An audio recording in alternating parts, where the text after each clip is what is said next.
नमस्कार, मी कल्पना स्वागत करते तुमचं कल्पना रेसिपी या मराठी यूट्यूब चॅनलवर। कशात तुम्ही मस्त मजेत आहात ना? मस्त मजेत असायला हवं। आज मी तुमच्यासाठी घेऊन आली आहे थंडगार लस्सी। रेसिपीला सुरुवात करण्याअगोदर तुम्ही जर चॅनलवर नवीन आला असाल तर चॅनलला पटकन सबस्क्राइब करा आणि बाजूचाच बेल आयकॉन सुद्धा प्रेस करा, त्यामुळे तुम्हाला माझे नवनवीन व्हिडिओ पाहता येतील। चला तर मग जास्त वेळ न घेता आपण आपल्या रेसिपीला सुरुवात करूयात।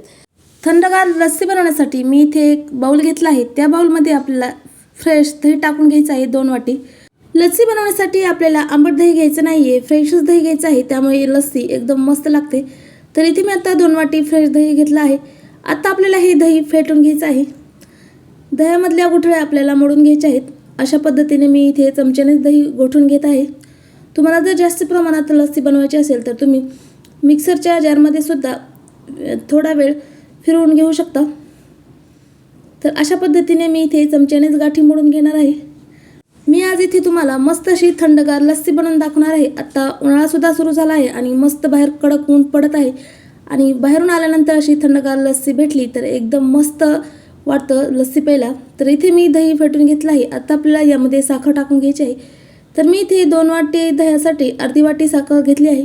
आता आपल्याला ही साखर सुद्धा वितळेपर्यंत व्यवस्थित हलवून घ्यायचं आहे।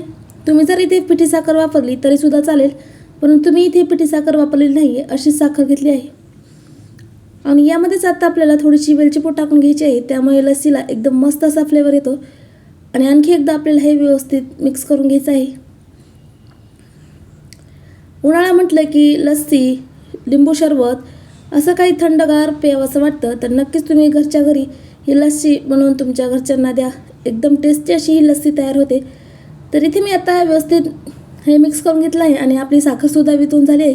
तर इथे आता आपली ही लस्सी तयार झाली आहे। तर आपण आता ही लस्सी सर्व करायला घेऊयात। त्यासाठी मी इथे एक ग्लास घेतला आहे, त्यामध्ये आता आपण ही लस्सी सर्व करून घेऊयात। तर इथे तुम्ही बघू शकता एकदम मस्त अशी आपली इथे लस्सी तयार झाली आहे। तर आता आपण या लस्सीला थोडंसं डेकोरेट करणार आहोत। त्यासाठी मी इथे काजू आणि बदामाचे काप घेतले आहेत, ते आपल्याला टाकून घ्यायचे आहेत। जर तुम्ही काजू बदाम नाही टाकले तरी सुद्धा चालते। आणि इथे मी 2 ते 4 केशरच्या काड्या घेतल्या आहेत, ते सुद्धा मी टाकणार आहे। तर इथे तुम्ही पाहू शकता आपली इथे मस्त थंडगार लस्सी पिण्यासाठी तयार आहे। एकदम मस्त तुम्ही पाहू शकता, एकदम सोपी रेसिपी आहे। अगदी 2 मिनिटात तयार होणारी ही थंडगार लस्सी आपली इथे तयार झाली आहे।